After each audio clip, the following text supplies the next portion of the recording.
Good morning. Hello. Or whatever time it is there. Wow, I look white. Let me figure out if I can fix that a little bit. Um, Hello, Paula. Nice to see you, and I'm glad for your topic here. It's related. It's always related. So we're gonna get to that. Hello, one and all, or none and all, as many as there are of us. Let's see. I'm just adjusting a few things here, and then we'll get going. Hold on a second here. Oh yeah. Oh yeah. So as usual, I've got some ideas, but I want to hear yours. And we've got one right away from Paula. Um, and hello, Rob. Am I right? It's Rob. Right. Of course it is.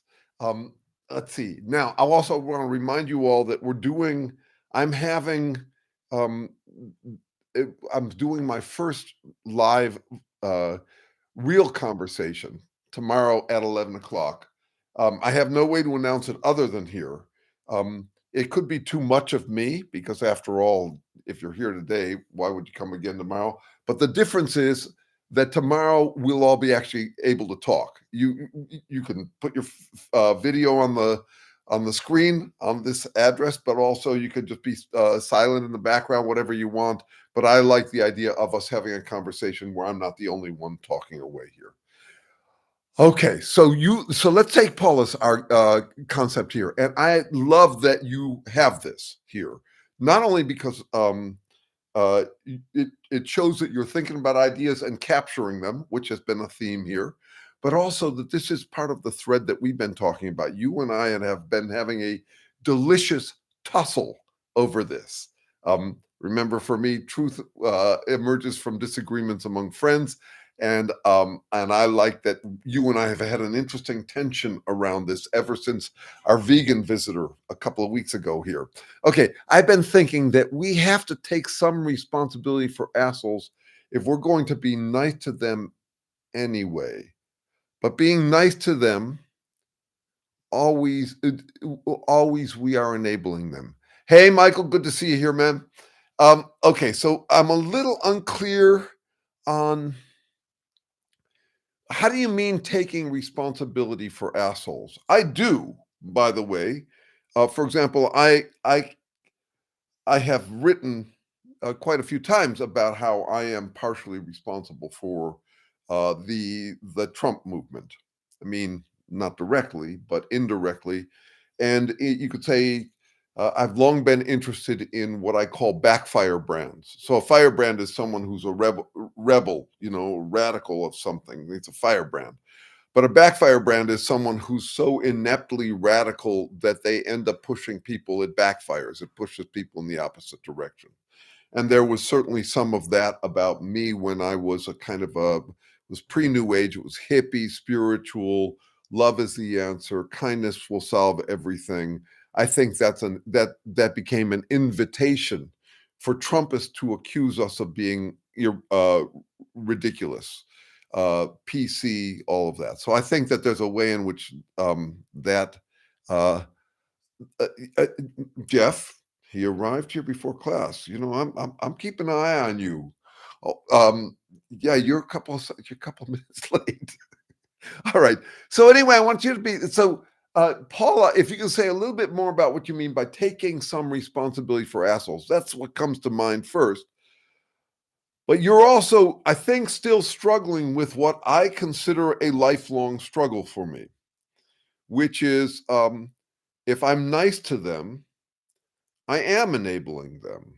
This is a fundamental problem. In psychology, you do not take what a psychopath says seriously. You do not interview them and say, "Yeah, do you really mean that?" Because that won't work. It's actually enabling. And I think that we've lost all sorts of ground with the Trumpists by enabling them by being too nice to them. So that's part of the tension for me.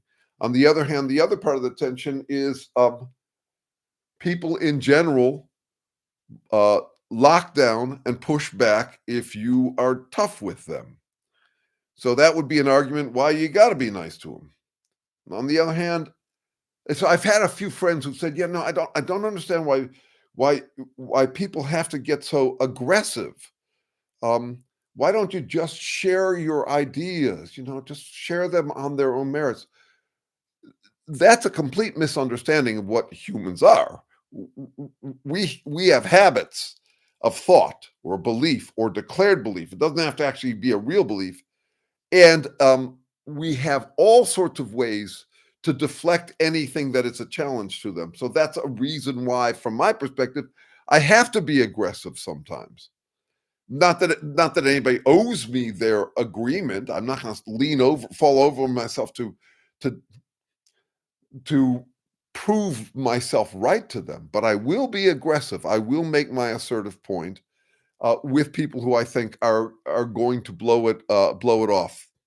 So anyway, Paula, you might want to say some more about that, but that's the tension that you and I've been dealing with in our last few exchanges, because I hear you oscillating, and all I ask you to do is to notice that you're oscillating. I oscillate the same way. We're talking about how assertive or how accommodating to be to someone. And that I consider just to be a fundamental thing. Uh, and also, yes, here's a religious teaches always be nice. Yeah, religious teaches us passive aggressively to always be nice. I don't think. I mean, it's a. Yeah, you've heard me talk about this before. One of the questions I'll ask a Christian is, was Jesus nice to everyone, or was he nice to the right people, not the wrong people? I don't think that Christianity has begun to deal with that, and my evidence for that is that they don't know how to answer that question. Every time I've asked a Christian that question, they look at me like they haven't thought about that question, and I thank them for wondering about it in real time. Paula, I know you were never MAGA, and I just want to say something. This is a tag off of last Sunday's meeting.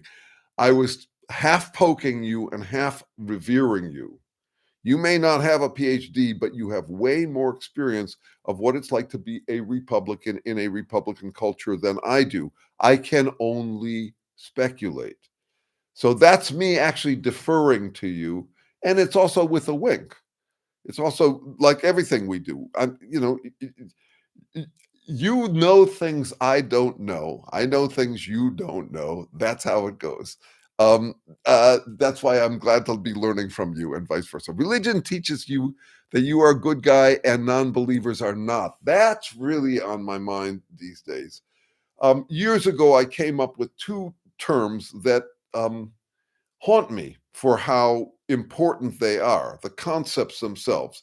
You've heard me refer to them before. One of them is exempt by contempt. If I see a human flaw in you, that means I'm kind of an expert on spotting those flaws. So if I see you do something egotistical and say, aha, you're egotistical. Now I look at myself and I don't see, I've already established that I'm an expert on spotting egotism. And when I look at myself, I don't see the egotism. And so it means that I don't have it. And the more disgust I have for your egotism, the more it proves I don't have ego. So that's exempt by contempt. The more a contempt I show for your ego, the more it proves I don't have ego. That would be a very standard, universal human move. I find it everywhere.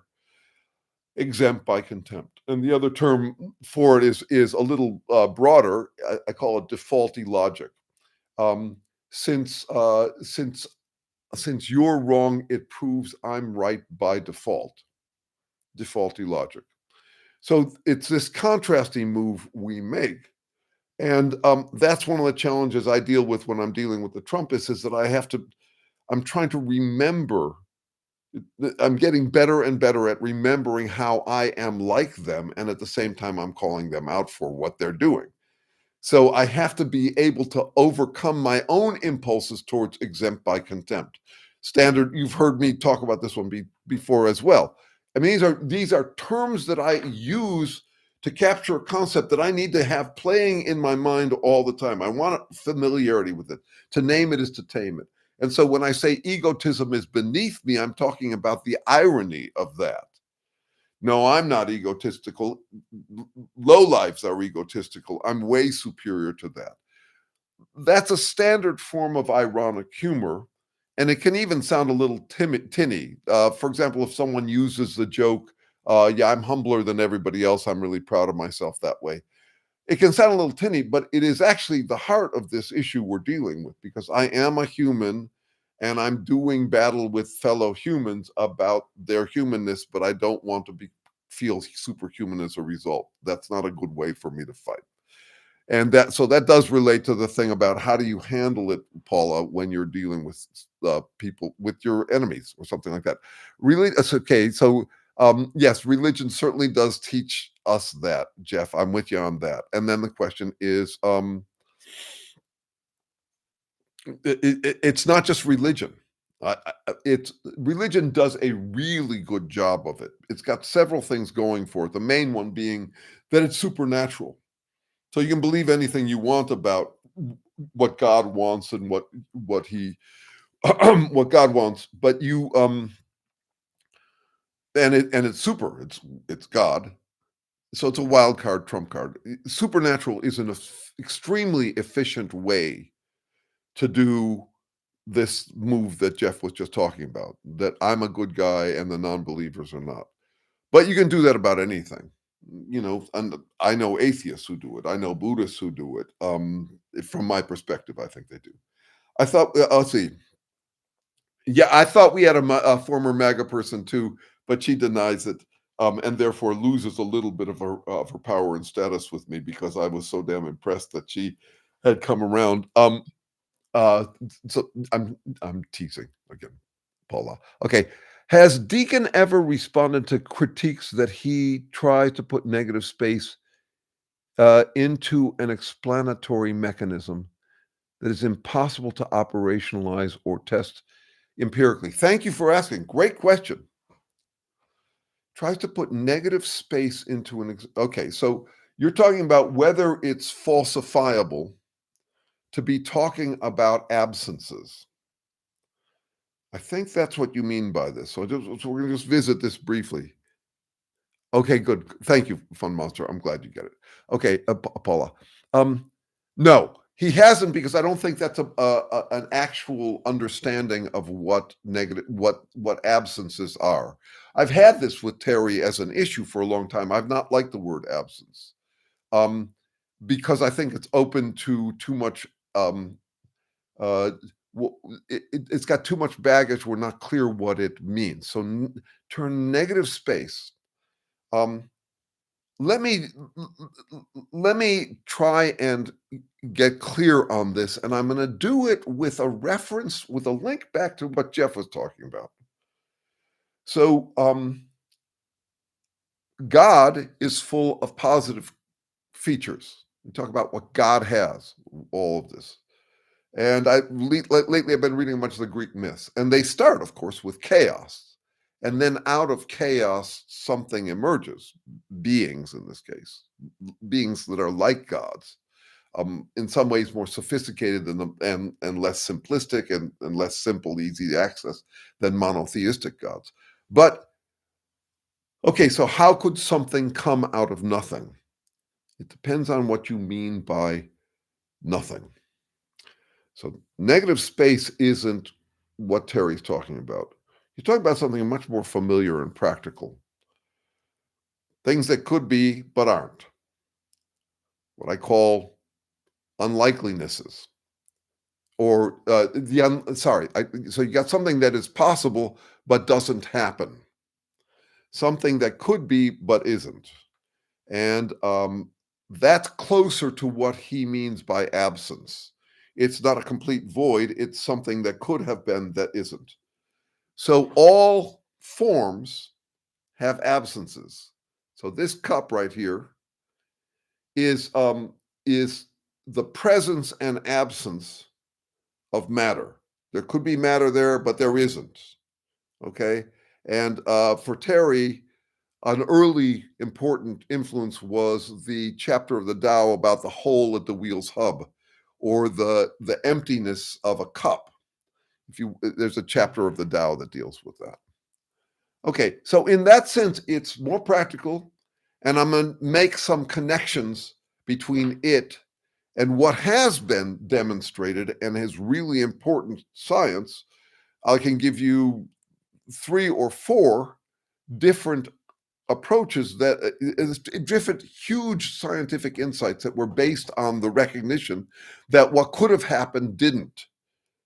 Um, and that what doesn't happen, what didn't happen, ends up being really important to what does happen.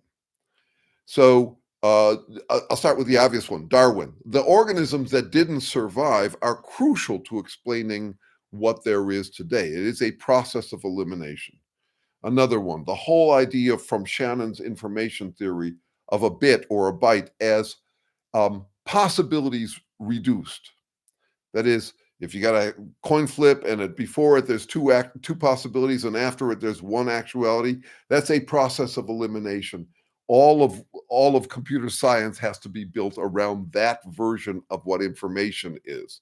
It's not actually information, it's just a difference, uh, a reduction in possibilities, but that's a separate question. Boltzmann, who recognizes and explains the second law of thermodynamics, is also talking about that. There are so many more mixed up states than there are likely states that by a process of elimination, you're going to end up with mixed up states. That's the second law of thermodynamics. Axelrod, the guy, not H. Ross Aspey, who came up with um, self-organization theory, argues that it's a reduction in possibilities. So Terry is working with that. Okay. And so no, it doesn't come up as as something that can't be operationalized or tested empirically. And feel free to follow up with me on that and even in email, because I don't know if everybody else here wants in on that conversation. But I'd be happy to talk that through because I may not be understanding what you mean by negative space and whether it applies. For me, what I'm talking about is we tend to overlook uh, unlikelying, how something becomes unlikely. Um, and for me, emergence, including the emergence of life, emergence of language, is about the unlikelification. How organisms, I am unlikelifying my own death every day, all the time. Okay, so that was out there in the abstract ozone. I hope that was okay with everybody. Have I checked my blue sky messages lately? No, I haven't, and I wish I was putting myself up there more. I want to make sure everybody knows how to reach me as you, if you want. Uh, if anybody's trying to communicate me and hasn't gotten through, this is how you do it. You just email me there. You know how it is with all of us. We have our various mediums that we're working that we tend to pick up messages from. Um, uh, yeah. Yeah. So these days I've gotten a huge response from a bunch of Facebook pages where people are sending me lots of comments. I mean, like 2 million in the last month. And I'm not being able to follow up on all of them, but I do on my Facebook site, Jeremy Sherman. If you write there, we can have a wonderful time talking and even disputing. I've had some interesting disputes this last couple of weeks.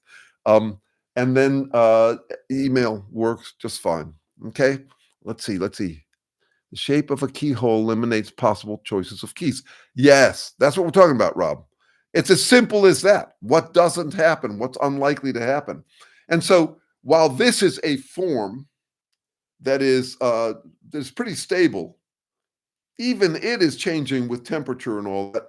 The form I am, the shape I am, what we're really talking about is shapes as likely and unlikely places to find matter in space and then over space in time. So what's most difficult for us to explain, and most people don't even try, is how I keep my shit together in roughly this shape.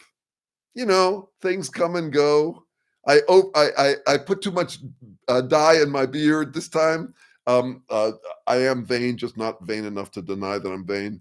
But I put too much in, so the shape, the form is a little different this time. But more or less, you look at me and you see more or less the same person. How does that happen? Because for me, if you take away the idea of God as a purpose-driven being, as a self that is trying, what is God? It's the second law of thermodynamics. It's that everything's falling apart. So that's a very discouraging piece of news. is that that's what we're actually up against. We are like Sisyphus. I have to keep my form together. I have to keep my shit together against this absolutely universal slope towards me falling apart. That's where Terry's work gets interesting because he actually corners himself with that question and then says, okay, then how would you ever get a self that is trying to keep its self together out of chemistry, which is invariably falling apart? There, okay. So yes, we talk about that. So yes, absence of chances. Yeah, more so. Yeah. So yeah, Rob. So yeah. So it takes a little to get clear on what we're talking about, and obviously, with time, all sorts of possibilities are being eliminated. Um, with time, before something, there was a bunch of possibilities, and then with time, then some of them became actual, and other ones didn't. That's a problem with information theory. Most people think that the idea that possibilities boil down to or get reduced to actualities is enough to explain information. No, it's not, because information is really about interpretation. And so, yeah, that for 10 billion years in the universe, possibilities were being eliminated, but that doesn't mean it was information. It could be information, but it's only information when it's about something for someone. So, as you know, a lot of my work is on the it's on the what I call hermeneology, which is explaining the emergence and nature of interpretation. But it's also what I call sophology, which is the emergence and the emergence and nature of wisdom. What is wisdom? I would say it starts with the origins of life. It's the wisdom to know the differences that make a difference to what you should do if you want to stay alive. Okay. Um, uh, uh, Yes, I should. It's probably time for me to retire the beard hair. I dated for a while. I had a partner for a while who was. She became my constant gardener. She was a former model, and she was a hairstylist, and she got me into this stuff, and I've been kind of using it ever since. We'll have to see. I don't fun with looks. I'll see what happens with it. Because I'm a major media personality, I have to keep up the appearance of youthfulness. It's crucial that I look like I'm a former member of One Direction or something. Um, and my beard is entirely white. This is my hair's color. Anyway, thank you, Kyle. And it does matter. Okay, I'm all over the map here. Okay, so let's get serious again. You referenced so many friends, sounds like hundreds. How do you meet all these people, including so many MAGA voters, when you live in a liberal area? Great questions. Um, First of all, I haven't met that many MAGA people, and I do, uh, and and I cultivate them mostly through the correspondence I do. A lot of my videos are designed to provoke interaction with them. For example, these days when I look at my video likes and not likes, I'm looking for more not likes. I'm trying to make contact with them.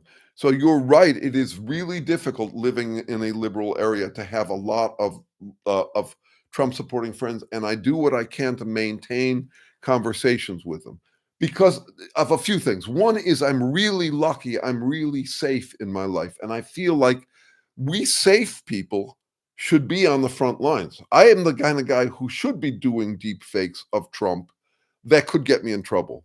Because someone who's got a job and a family to maintain, that's really a problem. They have to.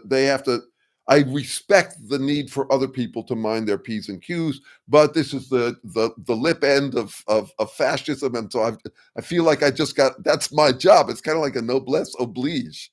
And it fucking drives me crazy when I see my safe friends, like wealthy friends, and they are acting like they're retired from conflict, like they don't want. If you're safe, you shouldn't translate that just into more and more self-confidence. You actually need to offset it. You need to compensate for it. You need to be a little more willing to risk things if you're safe. It's just how I feel about it. I have no, I'm not saying God tells me to do that or that the universe requires that. I'm saying that's how I've chosen to live my life. And it's also in part because I'm feisty. How I got this way, I don't know. I think part of it is the safety. I'm mouthy as fuck. I mean, I lose friends at a fairly regular click. Okay, so here's the other part of it, and I think this is the part that that could be intriguing. Um, I have fast friends, that is, friends who have been with me for a long time, but I have also cultivated the ability to make friends fast, and this is really important to me. And so there is a bounty of people of throughput, and some of that is just because I'm on social media a lot and I'm very engaged there. But also, it's always been it for the longest time. It's been my way. Here's how I think of it: is that if you enter a room, a conversational room, the general polite, social, civilized way to deal with it is to stay within people's comfort zone. Don't provoke on the edge. Don't see how far you can get them into irreverence, humanness, earthiness. Um, be nice, be kind, be respectful. Don't trigger people. That has not been my way. In general, what I'm trying to do, the game, it's almost like a parlor game, is how earthy can we get and how fast? Like I'm going to ask you provocative questions, and I'm going to do it in a way where where I have to make sure it's not doesn't look like a gotcha, and it can still look like a gotcha. But if I can ask a question, if I can expose my own human vulnerability and invite it from someone else, that makes for richer conversations. I am not good at small talk. I get restless in it. I get mischievous in it. I get provocative in it. And some people just find it delicious, and other people find it abhorrent. I get a lot of scolding from people who are triggered by it, who assume that I'm only after triggering them. But in the meantime, I end up with lots of friends, and somehow also my style. I'm not encyclopedic about a lot of things, but I do tend to remember the threads of conversations that I have with people, and that makes a huge difference. It's what I've called weavedance, evidence of weaving. So, for example, in this conversations, I pulled back to prior jokes. For example, with Jeff about we had a riff going for a while, an inside joke about him showing up tardy for class. Um, Paula, definitely, we got running riffs. So that way you can prove that this isn't just people sending pre-recorded messages at each other and kind of waiting impatiently their turn to talk at each other. It's proof of weaving together, that we are weaving a conversation in real time. Um, yeah, you have to clean the erasers this week. That's right. So that's been my way. I'm trying to show that we could actually have a live, real-time conversation. And so that's how I have made so many friends. And also because I'm more charming, definitely more handsome, um, just just the all-round stud muffin who everybody finds irresistible. Don't you understand? I mean, the only see, I remind me a lot of Einstein and Martin Luther King, and the mystery. The only thing about the world that really just pisses me off is why don't more people just appreciate me? You see what I'm doing here? This is part of it. Irony. To laugh at and with each other is to me the height of intimacy. Um, and so, and to do that, I have to make it very clear that I am fair game to be laughed at, which means I have to. I am tickled pink when people make fun of me because it means I can make fun back. We can do that together. And also, I have to make fun of me a lot in order to show that. And it can't be the kind of, well, I can make fun of me, but you can't. That it's a whole art, and I think it's worth cultivating because these days We really have to be kinder to each other, and we really have to be more honest with each other. And they're both opposites. That's right back to Paula's point about niceness and honesty. And I, in general, think we have to figure out ways to be kind enough, but more honest, because the honesty problem is a big one. And it's come up this week because I've been dealing with people who basically argue you should never threaten someone's character. You should never talk about their habits of thought. And I get it. It's extremely dangerous to do that. And yet I think it's absolutely essential. And that we do it, but we don't do it with each other. So you and I could sit here and have a jolly time talking about how clueless the habits of the Trumpists are. And we could feel swell about ourselves as a result. But for either of us to actually say, Jeremy, for example, you say, Jeremy, you think you're in a groove, you're in a rut.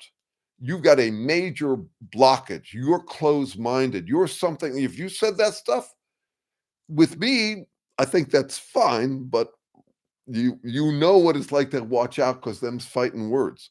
Once you attack someone's character in real time, in person, or in email, you are off to the races. They're going to start to do it back at you. So I'm trying to figure out how to be more honest about that stuff. So we can actually say, yeah, I have habits.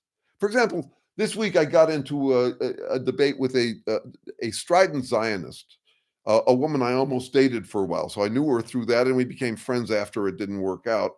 We never actually met in person, but she turns out now to be a quite huffy Zionist. And I said I don't have facts about it. I don't want to talk about the Zionism versus Palestine thing, but I started to challenge her habits of righteous indignation, and did it in social media, and and no, it was interesting to see where that whole conversation went, including a rabbi who came in and tried to play umpire on it and tell me that we should just stick to facts. What is a Zionist? A Zionist is someone who believes that Israel is the promised land. Um, uh, that there's a kind of there's they may or may not have a religious side to it. It's basically that the Jews for 3,000 years have not, they've been a, they've been a culture, they've been a religion, but they are not they have not had a land of their own. They've been bounced around a lot. And so the Zionist is someone who says, it's high fucking time we have our own land and we need to defend it to the very end. It's an interesting movement. I am not a Zionist by any stretch. I grew up around a bunch of Zionists because I went to an Orthodox Jewish school, um, and and I think that's a major backfire brand movement in that I think they're bringing on more anti-Semitism through their Nazi-like behavior. I think I mentioned last week that I found fascinating of a documentary on Netflix, short documentary, about 45 minutes, about how the Scottish, who were the slaves who escaped to the United States to Appalachia, became the slave masters there. It's a problem that just shows up over and over. Let's see. Okay, I heard someone the other day refer to someone who tells the unbridled truth, um, makes someone an asshole, which I think is a funny because we define being an asshole as an absolutist. Yeah. So I want to clarify this. I have to be very clear on the distinction between truth and honesty. They are not the same thing, and we often conflate them. For example, the Trumpists who say, "Yeah, they tell it like it. He tells it like it is. That means he's telling the truth." No, he's telling it like he might be telling you. At best, he's telling you what he honestly believes, but obviously honesty and truth are different. I can honestly believe a bunch of untrue things. So I think what you're talking about, I heard someone the other day refer to someone who is unbridled or unconstrained in his honesty makes someone an asshole, which I think is funny because we define being an asshole as an absolutist. Um, let's see.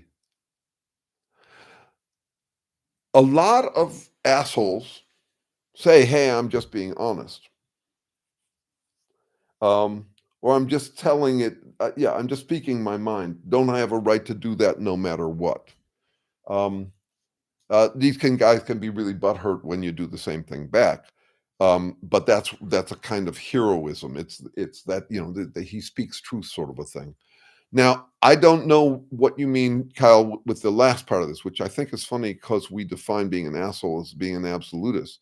Um, I I can simply say this about it, which is I don't want to get into arguments about what's the unbridled truth with people. I want to get into arguments about honest opinions.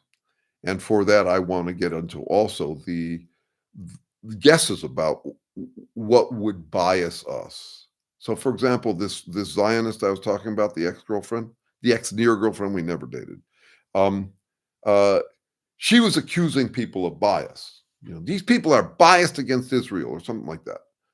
And so it's a really interesting word, bias. What is bias?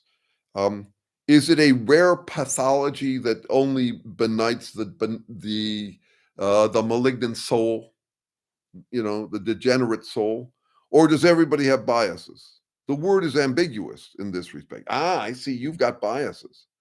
I mean, I even brought it up with her because she hates Trump, but she's also down on the leftists. I said, if I was an extreme far leftist and I said that all the media had a right wing bias, is that an accurate use of the term bias?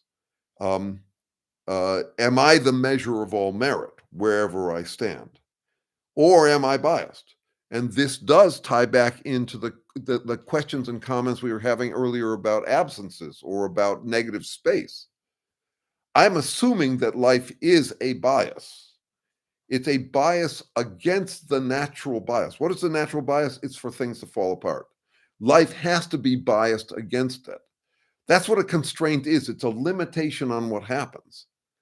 So I am very grateful to be the bias I am. I am a bias that channels energy into work that regenerates the bias that I am. So when someone says, "Oh, you're just biased," yep. And when I'm dead, I'll stop being biased, which means that the matter that was last in me, my last meal, is free to do whatever. It's no longer biased. Okay, for sure. He was referring to making his AI LLM a fully honest device, and he called it an asshole LLM. That's okay. Great. Now you're onto a topic I can relate to. Thank you for clarifying there. Um, I've long been interested, like 20 years interested in what it would take to produce a douche bot, an asshole bot, a hero bot, a Trump bot. I don't think it would take much. A fully honest device. Okay. What do you think about whether you could make a fully honest device? What is a device honest or dishonest? Let me ask you this: a bicycle wheel it's a device, and I used to run a bike shop, and a lot of my time was spent truing bike wheels. Adjusting the spokes so that the wheel is true. That's a device, and I got it trued, but obviously I don't. It doesn't mean it was spoke to truth. Um, what would an honest device look like? Obviously, I don't think AI is anything more than a tool. And that comes straight out of the work with Terry. It's not trying to survive. It's not trying to do anything. It has no skin in the game. What it is it's taking in a bunch of tokens that are like fossils of things that real life beings felt, thought, etc. But all you got going into the AI machine is fossils of that. It's like written words are by themselves not information. A book isn't trying to tell you anything. I once wrote an article years ago. Um, are books getting smarter than humans? Because a book is an artifact too. Um, so yeah, that's just ink on a page, unless there's someone who put it there, unless there's someone who's interpreting out of it. So a fully honest advice is a dubious topic for me. I want to understand what that is and what he thinks it is. Okay. Uh, okay. Lester Holt was Republican until fairly recently. I don't know that backstory on him. He was also a bass player, I think, if I'm right. Um, yeah, hard to imagine that he was a Trump in Republican. Is the brother of Republicans Jose Diaz? Yeah, I don't know these background stories here. Um, yeah. Okay. And limited light, I don't, you haven't quite come into focus for me yet. I'm trying to figure out because sometimes some of your comments um, on my videos. Thank you for all of them, by the way. I'm grateful for that. I can't tell if you're being ironic or not. You seem like a mischievous guy, and I want to and so I invite you. I hope you'll, if not tomorrow, sometime, join this conversation. We're doing that at 11 o'clock tomorrow. Anyone who wants to, it'd be great to meet you. I mean, look, on the screen, it tells me you're a #1 fan. And I believe it, though who knows? We've hardly met. I'm not even sure I'm my #1 fan. No, I probably am. I don't have any good answers. I was just bringing it up. No problem at all. Yeah, but these are great questions. Often what comes up for me is I'll have a term like an honest AI machine, and yes, that's what I thought. I thought we are on the same page there. By the way, I want to say that about irony. Irony is always a little difficult. We think of irony as a kind of comedy. I don't. You know this about me. I think of it as dirony. It's that things are very serious and very funny. And so that means that we're always dealing with a kind of are you serious or are you not serious?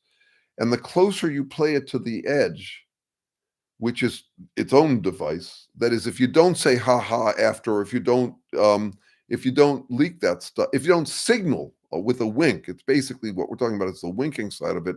Then you can get into really deliciously ironic thin lines, but also you can get a miscommunication. So there's been many times in the past where someone has joked with me on Facebook about something I've written, and I've taken what they said seriously and come down hard on them, and then realized afterwards that they were joking and apologized. Um, okay, there we go. Um, well, since I'm commenting so damn much here, I must be my #1 fan. Anyway, and there are also times when someone was serious and I thought they were joking. That just comes with the territory of irony. And I'm really playing into it when I do MAGA Mike. When I get sloppy, I get a little closer to actually winking. I don't want to do that. I want to play it right on the edge so people don't know if I'm serious or not. And part of what I also am very interested in the way that an asshole treats as serious anything funny and funny anything serious. They seem to want to refuse. They want to flip it. I don't know much to do with it. Yes, using Socratic irony can be so good, and you understand that this is what Kierkegaard's dissertation was on Socratic irony. Um, and Socrates or Plato are really interesting examples of this.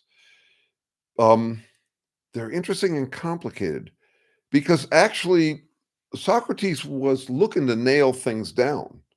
He wasn't actually comfortable with the slippery slope of irony, and yet he used it a lot. So this relates to how we up level. So if you and I were, this is a game I play with my grandkids a lot these days. We'll start an argument, and then we'll say something about the argument, and then we'll argue about the argument. This is basically playing out with my 8 and 5-year-old grandchildren, Monty Python's argument clinic skit. Um, in a way, Socrates is trying to do that with his irony. Um, uh, there's his teasing of the people where he basically humors them. It's a close to the kind of clone to own thing I do with MAGA Mike or the Gavin Newsom is doing. where you kind of mock them in a sweet way, or like that thing that Ram Dass did to me once, where he said, "You're a really good person." Where he's winking at me, he says, "I see you wanting to be a good person." That kind of irony he uses, but he's also trying to double down on answers to tease out the next questions. But he's also doing it in this way where, at least in Plato's voice, he assumes that he'll come to an ultimate truth, whereas I don't think that's how it works. This has come up this last week. Um, I think this is worth sharing. So Terry and I have been had different attitudes about going meta, and this is fascinating because we're both deeply interested in the science of meta, what meta is, um, in strictly physical terms. So we're totally on the same page that way. But when he's talking about social interaction, he says, "I never want to go meta." The part of this is based on his relationship. He's not a fighter. He's not a combat kind of guy. He doesn't like the brawl like I do. And he says, "I want to stay at the ground level. I don't want to up level." For example, he hates the treachery of someone saying, "Well, zooming out from our little interaction here, I can tell that the problem is you." He really doesn't like that. And so he wants to stay at the ground level. Now, my counter argument to him is that's not possible. You can't stay at the ground level because your debate is about what is the ground level. What are you really arguing about is kind of the ground. Um, and so you can't actually say, well, no, this is the ground. Let's stay on the ground level. This is, we've been having some encounters lately with some colleagues where these guys keep on going meta and pulling rank in the way that Terry doesn't like. And I saw one of Terry's interactions with him, with this guy who was pulling rank like that. And I said, you see, this is the thing. I'm happy to go meta. I think meta is dangerous. I think it's also really promising, really productive to get into, to zoom out and explore. What I don't want to do is pull rank when I go meta. So an example of that would be, um, if someone declared, what you're saying is unhelpful, or if someone said, you're being a manipulator. There were some examples of this 2 weeks ago. That I can't do. That's going meta. I mean, I can do it, and I have to try my best to prevent myself from doing it. Because if you do that, you are fucking it up. You are just turning it into an infallibility death match. So for me, it makes a huge difference whether you go meta where you talk objectively, as if you're objective. You've got Trump derangement syndrome, that kind of thing. Where you're talking like you're biased. Like you pull rank and you pretend you're talking from what we call in philosophy the view from nowhere. I have no biases at all. I'm just going to pull rank and tell you what the universe would say. You're speaking on behalf of the universe. And I had to call Terry out on it. We both were frustrated by this guy's response, which was another pull rank mood. But I said, Terry, that's the difference. Is I can go meta. Meta has promise. There's lots of interesting things that come from saying, okay, let's step away from this topic and explore, zoom out, in effect. And zoom in. It's what I call running. You run up and down the different levels of analysis. But if you do it claiming a last word, you're in trouble, or you're asking for trouble. And this used to bother me with Terry. He and I would get into an argument, and he'd say, you don't have to be defensive. That's a totally fucked up move from my perspective. I'm not allowed to use that move. I can say that I feel like you're being defensive, but I can't simply assume it because I have that subjective interpretation of it. And then I can't say, well, let me instruct you on how to be in our interaction. And I think Terry got it this week. It's a mild thing off on the side. It's just a habit that people get into where they suddenly act like they've got the view from nowhere. And so that's not a good kind of meta for me. Um, uh, but the other kind is great. Okay, so it's hopefully yes. Okay, yes. That's what I thought. Limited light. That our lights are both limited. That's actually kind of the fun of it. Is admitting that. Okay, let's see. Socratic. I could see. We are all biased. The key is to examine our beliefs anyway. Good. Okay. So the key is to do that. But how far can we take that? That's the question I pose to you, Paula. Um, sometimes people say those things because they don't know how else to say. I think that is true. So this gets right back to our thing, Paula, which is innocent evil. There are lots of people who do things that you don't find very helpful, things that you think are actually dangerous to society, but it doesn't mean they're doing it maliciously or malevolently. The way I think about that in partnership is that you're in the kennel of love. That is, you're trapped together. You're trying to figure out where you can tuck and extend your elbows. If you find a way to get what you want, you're not going to even think about what the words mean. They're like they're like abracadabra. That's all they are. And so you'll start using them. They're just habits that accumulate. So we don't know what else to say. I think this also is a real issue for me personally, because I've spent so much of my life, I had the freedom to so much of my life spend it on these kind of dynamics. And I leave people flustered. Not because I'm smarter, but because I spent my life on this whereas they were out there becoming an engineer or a doctor or a day laborer or something they had to do. I didn't have to do those things. So it looks like bullying.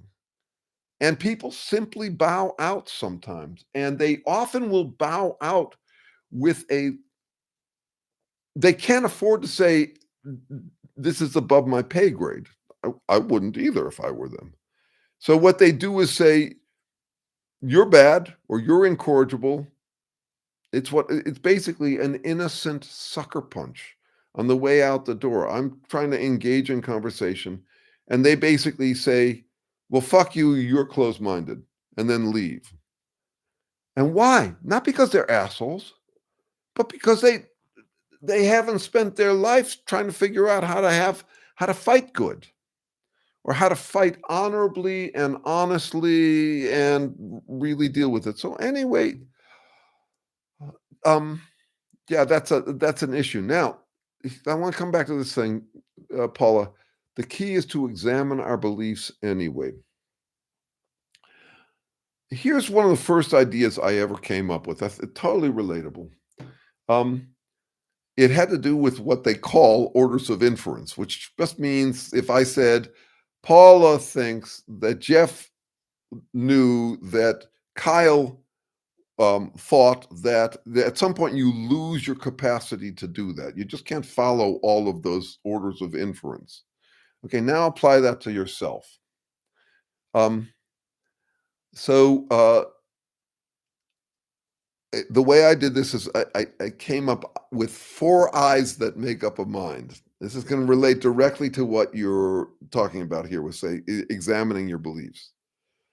So I've got my daily habits. I'm going to call this I to the 0th power. It's the thing that I have in common um, with kale plants, which is I've got my habits, my biases that keep me alive.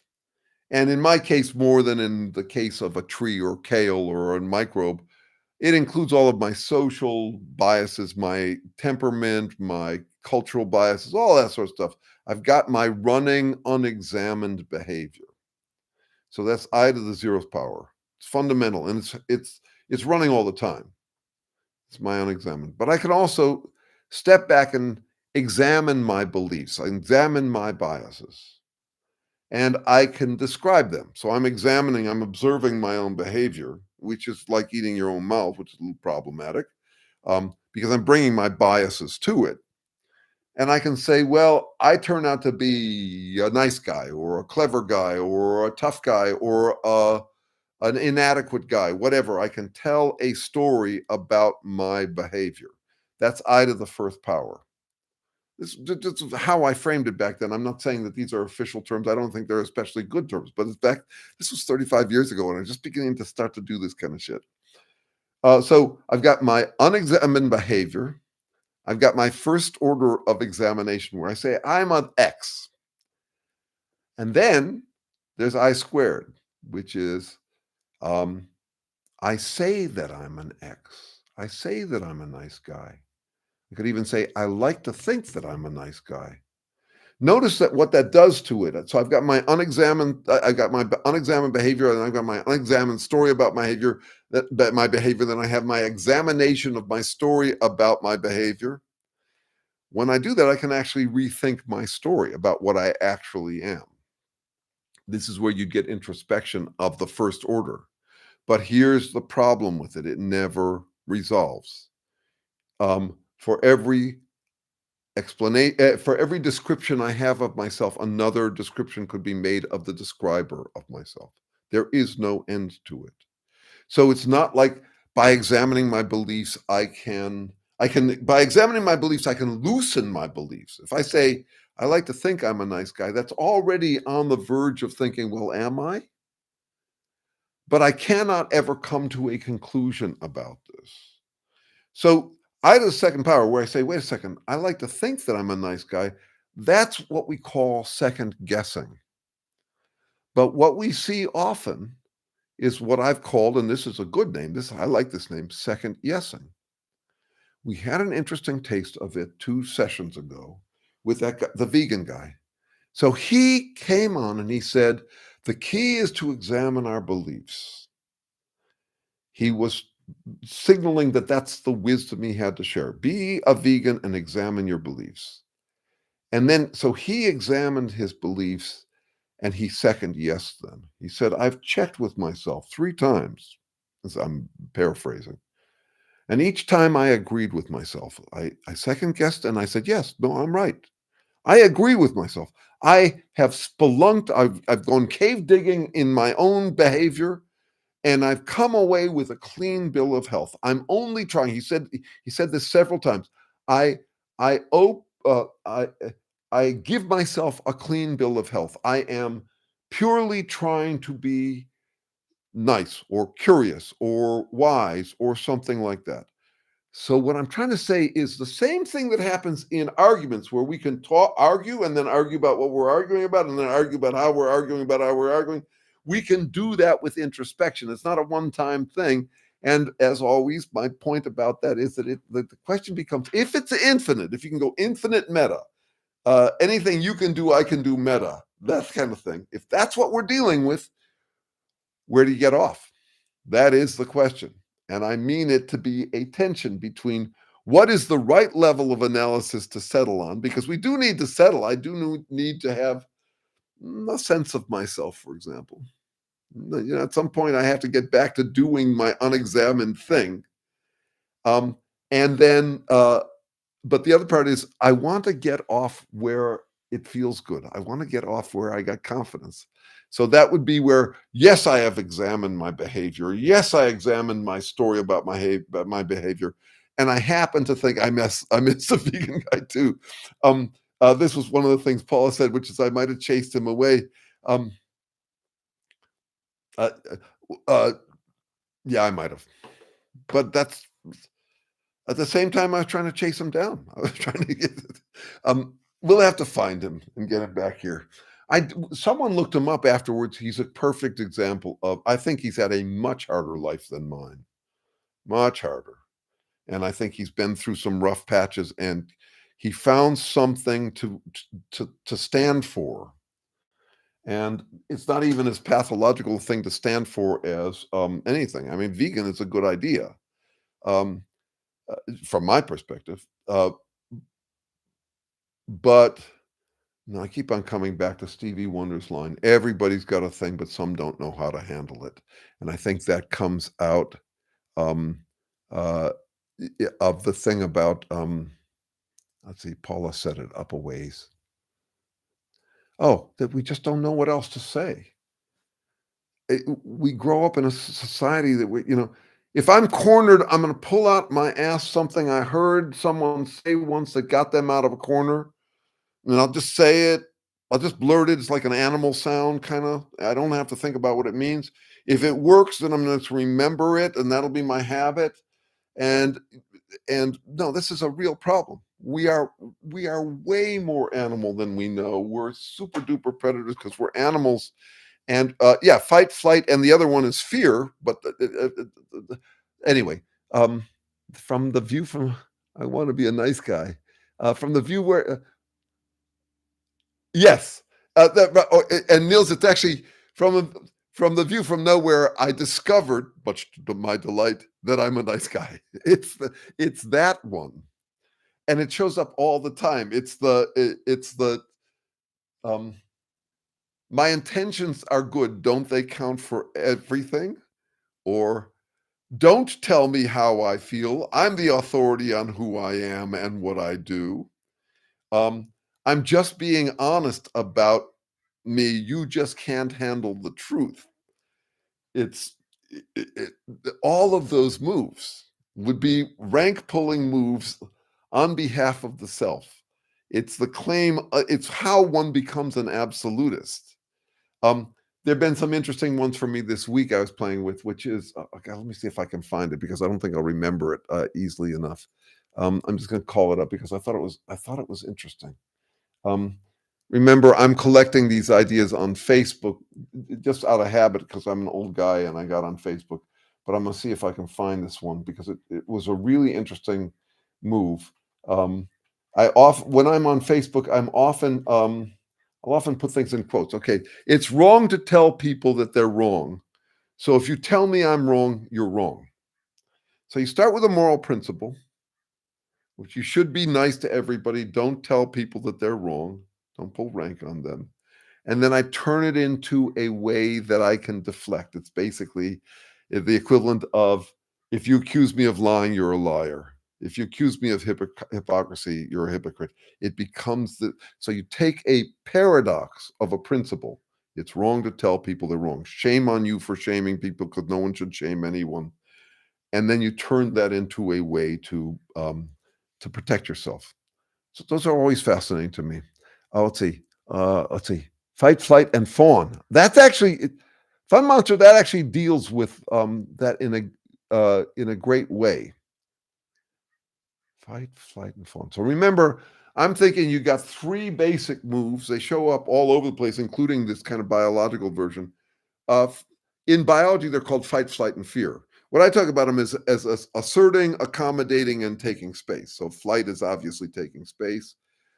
Fight is the assert or aggression, whatever you want to call it, and fear is never quite felt right, um, because it's actually deference.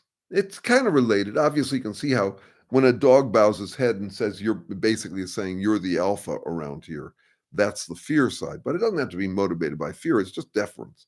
It's an accommodation. Anyway, but fawn is also part of that deference. And fawn also gets close to fight, flight, and flatter. Um, humor is another version of it.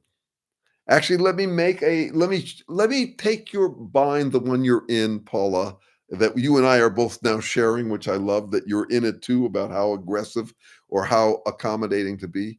Try this out. In a relationship with someone where we have a disagreement about something, I have two ways to insult and honor them. Both ways insult, both ways honor. So this came to me at a dinner party where I got a little mouthy and my girlfriend brought it up and I was thinking about the situation. So if I decide to fawn or flatter or humor, I am disrespecting their capacity to tolerate my honest opinion. And in the process, I am honoring them. That is, I can recognize that the person is touchy.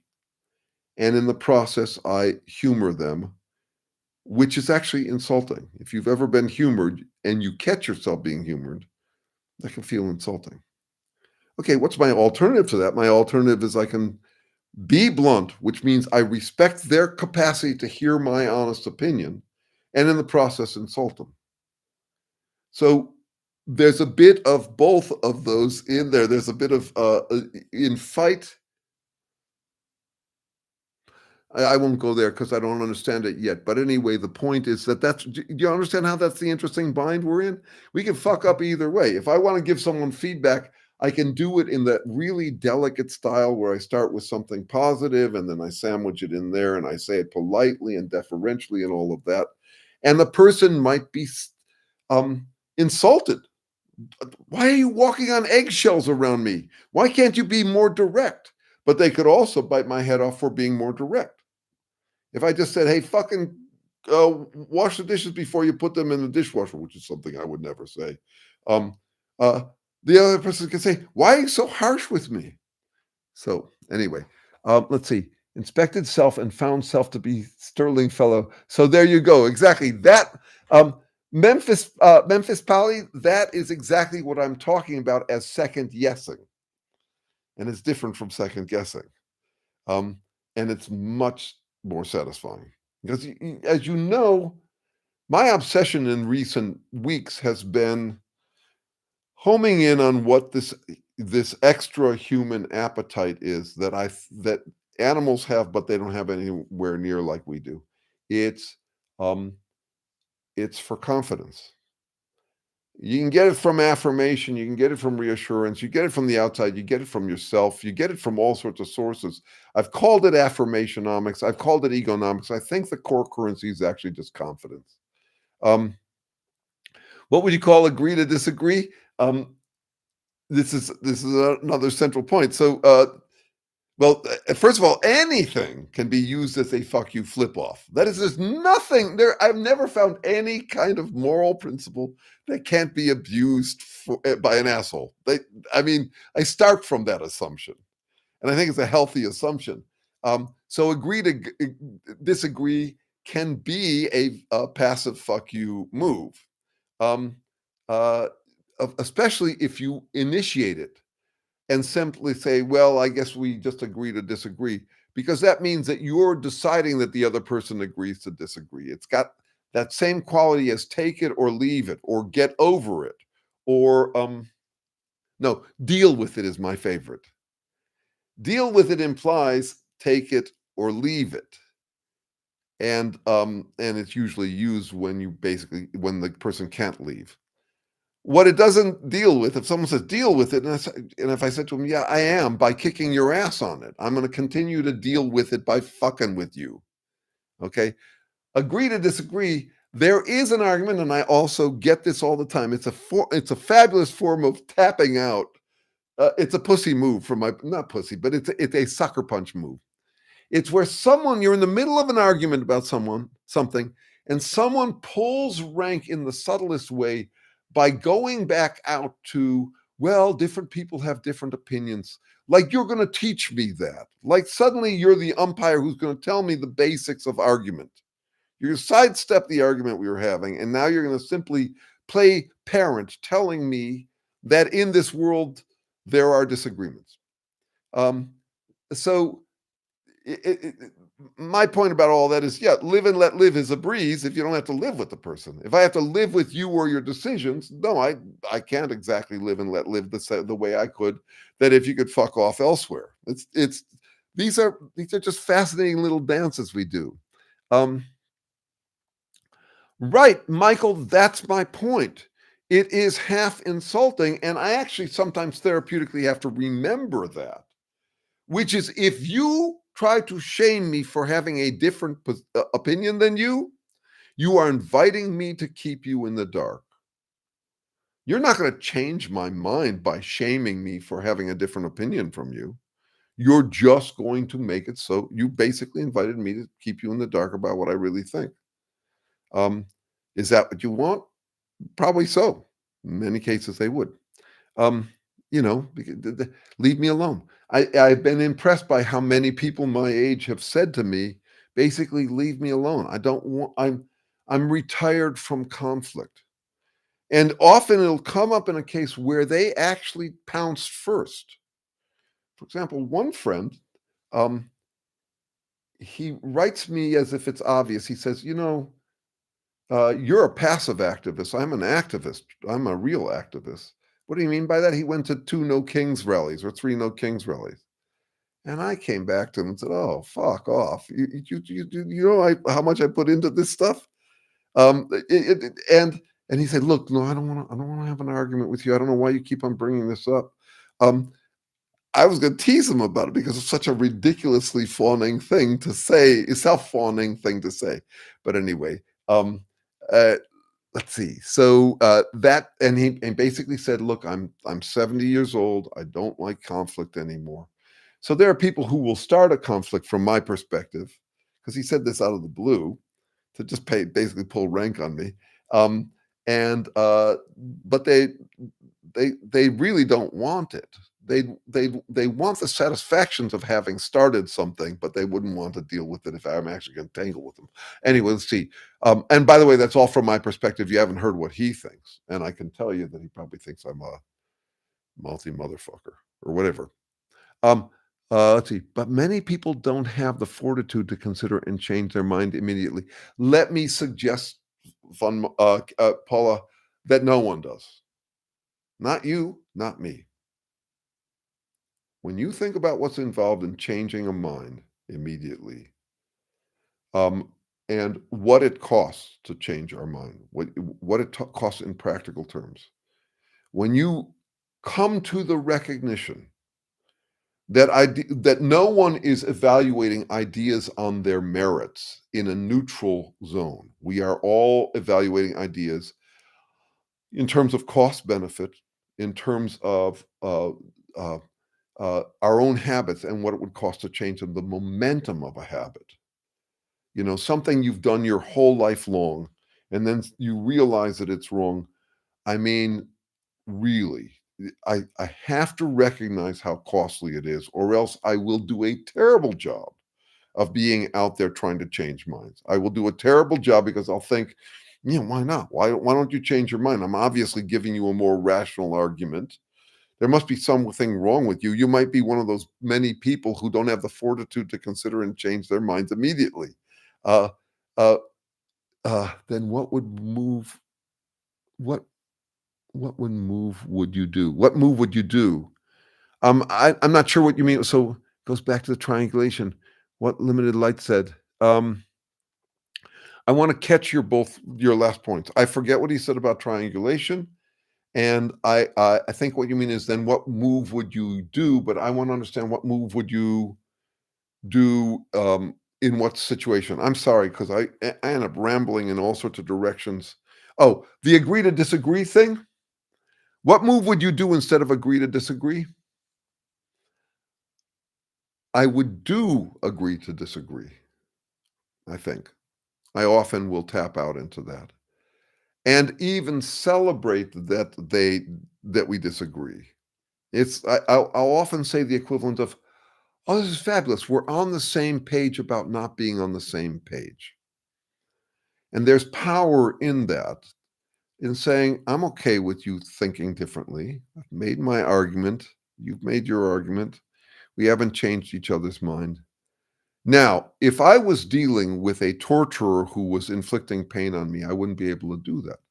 But with anybody I argue with, it is kind of live and let live elsewhere. That is, I don't have to worry if someone has a different opinion. And we've talked about this as a strategic move. I would not want to lean in. There's a habit people can get into when they start fighting, where the stakes are high enough because they're not going to feel safe with their opinion unless they win the other person over. It's a kind of leaning in that people do in arguments. And I have cultivated the capacity to not do that. I do recognize that I am a fisher of men, but it's all catch and release.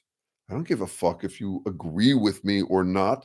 I want to get my opinion out. You can have your own opinion. I am not trying to commandeer your mind. And on top of that, I will sometimes snark at them. If I'm talking to a Trumpist who's really trying to persuade me, I'll say, "Well, I'm really flattered that you care so much about changing my opinion. I mean, I see you really leaning all over yourself, falling all over yourself to try to change my mind. Um, it's it's flattering, but that's not how this works. You don't have to change my mind. I don't have to change yours. We're being honest with each other as we can afford to be. We're being as open to reconsidering as we both can afford to be. It doesn't mean we're equally open to that. I don't pride myself on my openness to changing my mind. I'm open and closed-minded. I'm not trying to be open-minded. I'm trying to be open to the right things and closed to the right things. Not open to the wrong things, not closed to the wrong things. That's kind of central. So I will sometimes play that kind of snarky referee point of view to say, uh, um, to lower the temperature and also to poke at that appetite they have to lean in. It came up recently with that friend of mine who's a Zionist Trump supporter. He got into a whole prove me wrong thing. And I said, chill out, guy. The future proves us wrong. We don't decide this stuff in a debate. And we're not gladiators, and you're not going to win by proving me wrong or me proving you wrong. Just take it down a notch. That is a bit of a passive aggressive move. And I'm willing to use it when I'm in a battle, but I won't use it I'm trying not to use it with decent friends and all of that, but if I'm in battle, I will use techniques that I wouldn't use on them. I mean, he's a guy who has often said to me, I hope you're not offended by my contradictory views. And so that whatever they do unto me, that's a passive aggressive move from him. And I actually, by the way, I think passive aggressive has its place. But when he uses that, when he does that unto me, I feel perfectly fine doing it back onto him. Which is to say, don't get your panties all in a twist that we disagree about this. We're just two guys talking, and the future will decide as best as anything can who of us was more on the right track and who was more on the wrong track. Okay, let's see. We're winding down soon here. And I want to remind you again that however many people, it could be one person who shows up tomorrow, it could be 7 of us, but we will be meeting here at 11 o'clock California time. I'll just be on that site and show up with your picture blanked out, show up with your picture, show up with your video, show up with whatever, show up with comments, show up with arguments you actually want to have out with me, where we really just can get to talk it out rather than this thread along the side. We'll see what happens. We'll see if it's fun. And then that would be an every other Sunday kind of thing we would do. Okay, let me see. I usually say you can keep on thinking that if you want to. This is an interesting point. So I'm very fussy about my blunt instrument words. So let's take a look at thinking if you want to.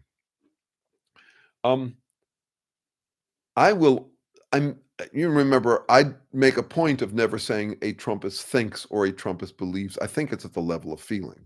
And everything I see is just further evidence of that, which may mean that I've got my head up my ass and I'm stuck on that idea, or it could mean that the evidence is really supporting it.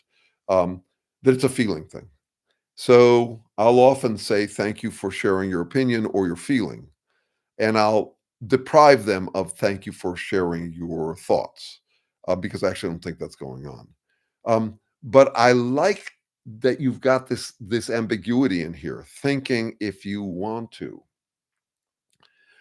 This is a universal point. It relates to what Paula was talking about earlier. I think that we want to think what we think more than we are willing to admit. That is, confidence is the subtext in all arguments, in all debate. Less so if you get really into the practice. And this is what interests me. That is, I think that, remember, my version of what philosophy means, love of wisdom, which is a terrible name for a science. It should be called sophology, the study of what wisdom actually is and how it emerges in an unwise universe. That would be my framing for it. But why would we talk about loving wisdom? You've got to love wisdom more than you love yourself. That's what I think it's all about. So if you can get to a place where your need for confidence is somehow mollified, somehow accommodated, nurtured elsewhere in a safe fiction, or in what the Buddhists would call knowledge of good karma, somehow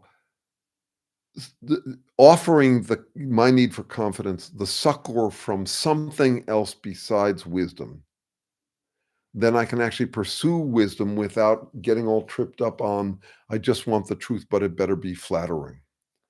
I just let the best plan win, and that better be mine. When the best idea win, better be mine. That's the hard part. That's why. So philosophy is that it's what I've got 3 quotes that I think nail it. One is a Buddhist one, I think, which is truth waits for eyes unclouded by longing. Another is Bertrand Russell's definition of philosophy as a peculiarly stubborn attempt to think clearly. What is it stubborn again? What is it stubborn against? It's that appetite for affirmation. It's the appetite for confirmation. We're just talking through things. I'm neutral. I have no biases. I just want the truth, but it better fucking be flattering. You'd have to get over that. You have to be stubborn enough to be able to get over that. And I would say that it's really rare in philosophy. I think that, you don't have to take my word for this. I think Terry's really bizarre this way. I mean, it's almost spectrum shit, how little I have ever heard him say anything for the affirmation. He is a weirdly neutral and passive guy in that realm. He's got a big heart. He's very kind and accommodating of people. But I just have, 30 years of close dealings with him. Don't take my word for it. I could just be completely mesmerized, could have my head up his sphincter for all I know. But I have seen it done where you have this peculiarly stubborn attempt to think clearly because you're just kind of less there than most of us. I'm not like that. I'm not like Terry. I mean, I've gotten more like it. It's rubbed off. The other quote I love on this subject is Piet Hein. He's a major role model for me. Yes, I think that's the other part of it. Life is easier when you got a few people. When you're good for something, you don't worry about being good for nothing. When you're good for someone, you worry less about being good for everyone. So life is easier when someone likes you, even a dog.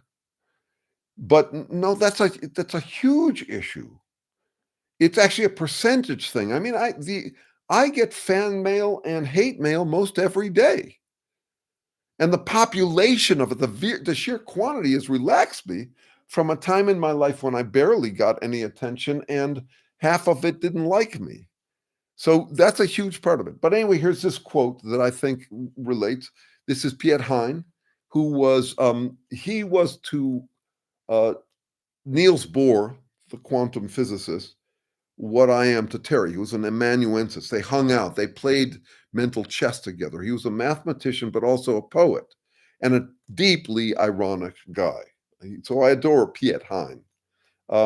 He said, and this is one of my favorite couplets ever, philosophers find their true perfection, knowing the follies of humankind by introspection. That's just golden to me, to know the follies of humankind by introspection. So central to that work where you try to get your need for confidence out of the way enough that you can have a peculiarly stubborn attempt to think clearly about what the actual fuck we are. And it's rare and it's lonely if you get into this game. It can be lonely because a lot of people don't want to play that game, or they can't afford to because they need all the confidence they can get because they're starving and have been treated badly and all of that sort of stuff. But if you can get into it and you can have a conversation with people like that, I swear that's what I dig for. That's why I dig you guys. I don't want to get into a mutual admiration circle jerk here, but I will follow people who want to have that conversation and can stomach it. I'll follow them anywhere. They're the ones I adore that way. And the other friends are, it's just harder, or slower. And so in a way, that's what I'm wishing for those of us who have an appetite for it. Is if we can get into the second guessing and not congratulate ourselves for getting into the second guessing, to the extent we can stomach it, actually dipping our toes into the hot water of what the actual fuck we are. And by we, I mean we. This is a universal Me Too movement. Me Too, there's nothing anyone does, not the worst horrible Trump supporter, not Donald Trump himself, that I do not know from firsthand experience. To some degree, degrees matter a lot. But if I can't find it in me, I can't understand it in them, and I'm more likely to proudly say, "I'll never understand assholes," like there's some different species. I don't wanna do that. That's just that stunts our growth so badly. I'm just not so that's what we're doing here, that's what we're doing tomorrow. Let me see, okay. So it says, "Since coming across your work, Jeremy, I constantly have this image of an oak tree and just trying to be an oak tree in these turbulent winds, be rooted and grounded and still standing after the storm." Okay, Michael, I get that. And I love the affinity, um, to the natural. That is to recognize, and I think you really get this about this work, is that I am finding my commonalities with not just um, a a a tree that's rooted, but with the most delicate and movable plant. I am a parcel of vain strivings tied. Here's a poem by Thoreau, if I can find it here, which will relate. Oh, come on! There's these sites where they don't give you the poem; they just give you the commentary on it. Hold on a sec. Here we go. Uh, Come on, baby. There we go. Okay, so this is Thoreau. I am a parcel of vain strivings tied. I am a parcel of vain strivings tied by a chance bond together, dangling this way and that. Their links were made so loose and wide, methinks for milder weather. A bunch of violets without their roots, and sorrel intermixed, encircled by a wisp of straw, once coiled around their shoots, the law by which I'm fixed. A nosegay which time clutched from out those fair Elysian fields, with weeds and broken stems in haste, doth make the rabble rout that waste the day he yields. Just one last bit. It's too fussy a poem, and there's parts of it I still don't understand. And here I bloom for a short hour unseen, drinking my juices up, with no root in the land to keep my branches green, but stand in a bare cup. So what I'm saying here is that yeah, the oak is part of it, but there's more to it than the oak. The oak actually, the oak has a simpler life than mine, in part because it's rooted. So the whole thing about feelings being tied to mobility. That is, if you're mobile, you have to have this way of sensing changes in your environment. So there is something about I like that app image. There is part of me that wishes I could be that, and yet that's also the pathology I'm trying to avoid. Because what you get from people in general is a need to feel rooted and grounded and still standing against the storm of doubt and anxiety. Um, um, uh, okay. So I raise that challenge around it. It's harder than that to be human.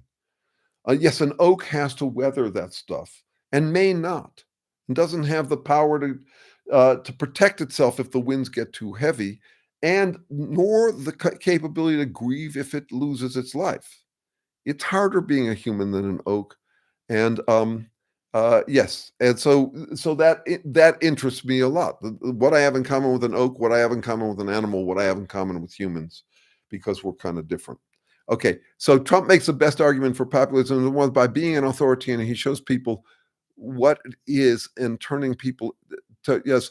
Okay, so that's a very interesting topic. We could take it up tomorrow, for example.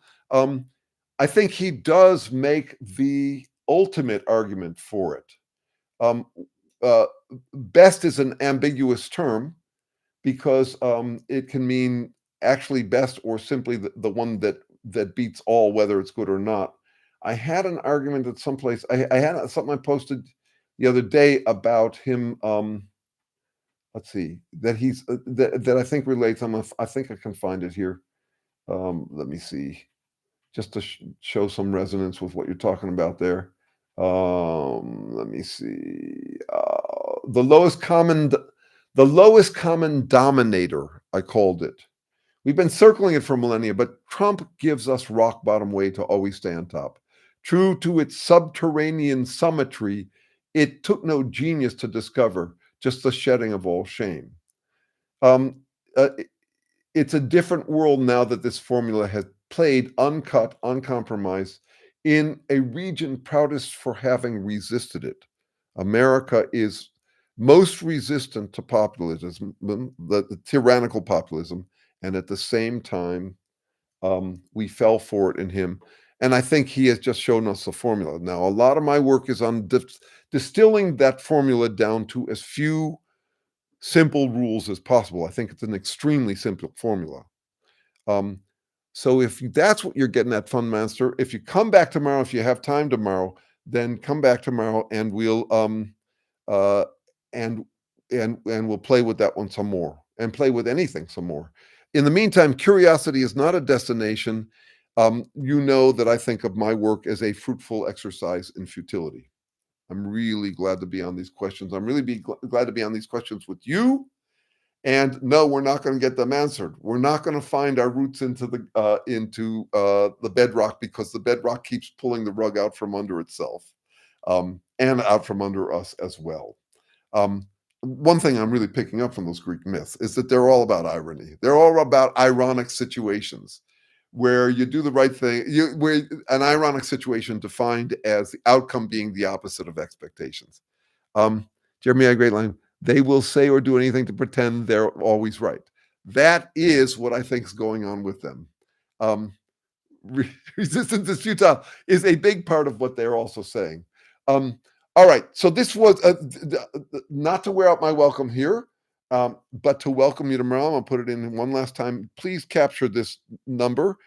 This, by the way, is my meeting room for all meetings. So if you want to, for example, join the Sunday group, not tomorrow, but the week after, we'll be meeting at the same time. No, we'll be meeting at 9 o'clock on that Sunday. Anyway, what I'm saying is this: if we are ever going to talk, it's always at this location. I've just done this as a favor to Google because I wanted to make it easy to spy on me. Okay. Thank you for being here. Had a fabulous time. Thank you so much. Come tomorrow. Let's have a real jam, okay? Let's talk to each other. Let's get to know each other, okay? See you guys soon.